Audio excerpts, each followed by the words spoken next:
Go home. Yeah? See? Okay, then you can show them the tape of the United Nations today. Since you have not been there, huh? You can have a look. They were talking about, interestingly, somebody asked about how they destroy the forests in Brazil and make a lot of floods. Remember? In the newspaper, yeah? Just yesterday I scolded some guy because cut one tree. I have a reason for everything. I do things with reason, so please be careful with what you do, huh? I don't like anything half done, half cooked. So I have to cook you well, because I love you. I cook you well. You see how beautiful it is, pocket under the trees, between the trees, yeah? Looks so nice. And even there are no cars there, we feel nothing changed much, okay? From the outlook, it's still beautiful. If everyone parked one car and cut one tree, can you imagine how long this forest will last? With the amount of disciples and cars? Huh?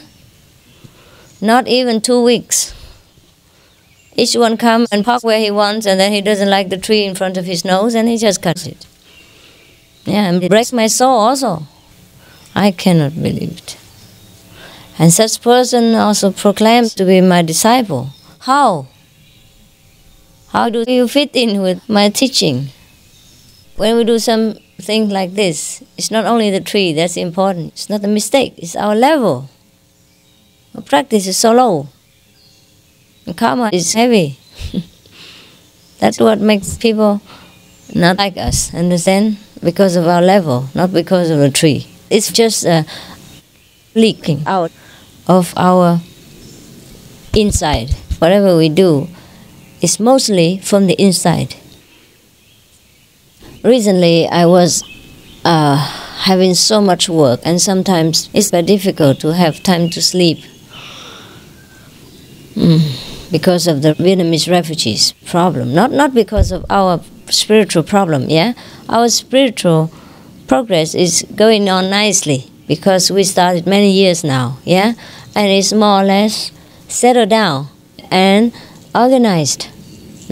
It's not completely organized the way you think it should be, but we can never be completely organized because there will always be new disciples coming until they become used to it again and cooperate. It takes a longer time. And there are always disciples, always new things, always disturbances, yeah? Bringing new karma, new ideas, new egos, new pride, new stubbornness, and everything.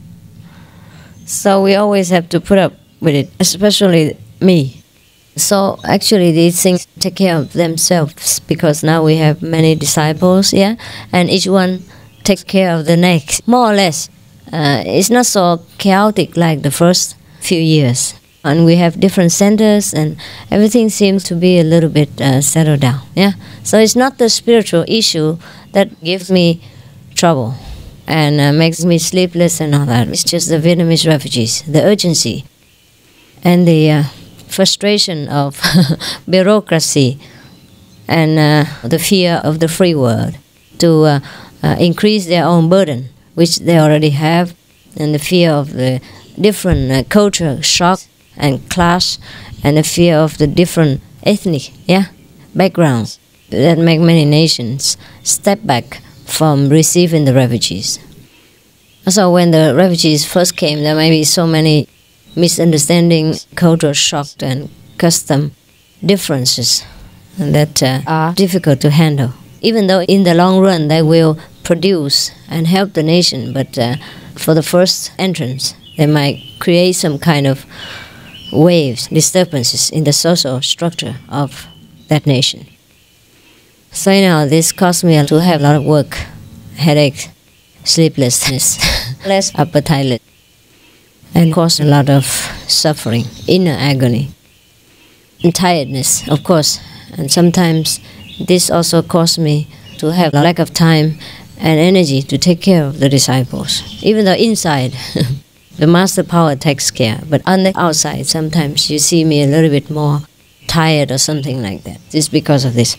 So recently I was in this kind of mood and a wild schedule. Even sometimes when I'm on a lecture tour, I have to also take care of the refugee problem. Side by side. In the daytime, on evening lecture, and in the nighttime, I have to work on taking care of this. I cannot show you what I'm working on because it is not so easy. Sometimes you make 108 telephone calls, and then it ends up being nothing. Or you stay up all night and write beautiful proposals and get rejected. Yeah? You have to put the phrases together and the structure which I'm not businesswoman. And the demand a good proposal, even before they accept it or not, to know how much money is needed, how you handle it, how the personnel is going to work, and how the refugee is going to be taken care of. Everything they want to know. And therefore these things, even though it has not been successful, it costs a lot of work for me. And other people cannot always replace my work. So many letters I have to dictate, even though they sign it. I have to dictate because I don't know how to write it, and they don't write it the way they should. So I have to take care of every little thing. So recently I was very tired, have been very tired. So even when I sleep, I have nightmares.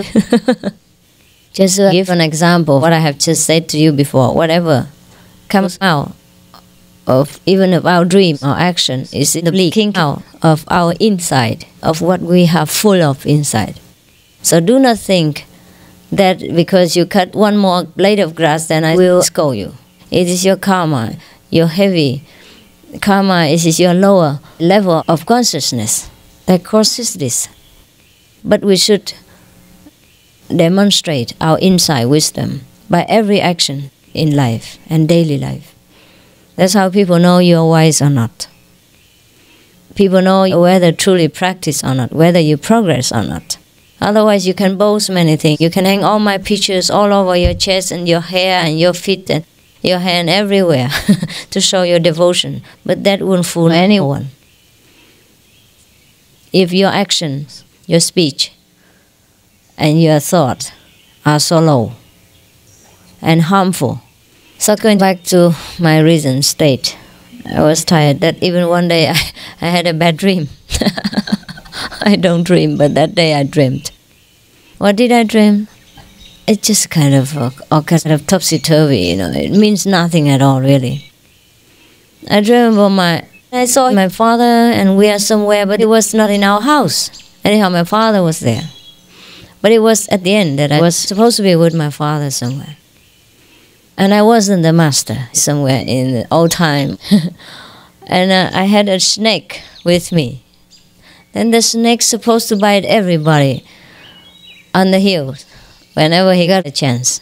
Yeah. He looks cute and quiet, but he bites. And I just took him along for a walk. I didn't know how I did it. I remember maybe taking him by the tail, but I don't know how we can take a snake by a tail to go for a walk. But that happened in a dream, you know. In a dream, everything happens. And it's a strange dream and very rare. I probably was too exhausted and too frustrated, yeah, with all these things and all the sleepless nights, and was nervous, stressed. So I remember taking him by the tail, walking around. Taking him for a walk like you take a dog for a walk. I took a snake for a walk. Probably belonged to me. So anyhow, suddenly I felt something like it wasn't walking with me. I don't know how a snake walks, but he seemed to walk in my dream. Anyhow, I looked back and I saw he was so wounded and swollen, the whole body, except the tail part. And so I was so broken in my heart. So I knew, and I was so heartbroken that I knelt down in front of him. I said, "Please, don't die. Let me die for you." And I cried for him. I really wanted to die for him. I really felt that it was so terrible. I say, just whatever happened, just let me bear it for you. Let me die for you. And I woke up at that time. And then I said to one of the attendants at that time, I said, "Oh, geez, how come I had a dream like that? Take a snake by his tail and go walking." And I didn't realize it hurt him so much. And I felt so very, very hurt about that. Very bad that I knelt beside him and said, "Please don't die. Just let me die for you." And so I said, how come you want to die for a snake? Kept asking myself. Yeah. And I said to the attendant, it's a strange dream. Even if it happened like so, how can I truly want to die for the snake instead of him? I wanted to replace him, to die for him instead, and suffer for him instead. I said, how come? It's so strange. If you want to die for your loved one or a person, you can understand, but for a snake, who has heard of these things? How come it's such a strange dream? And so the attendant say, it is because you're always full of love. So even in a dream, even for the snake, you would express this kind of attitude and have this kind of mental attitude. So I was enlightened then, through the attendant.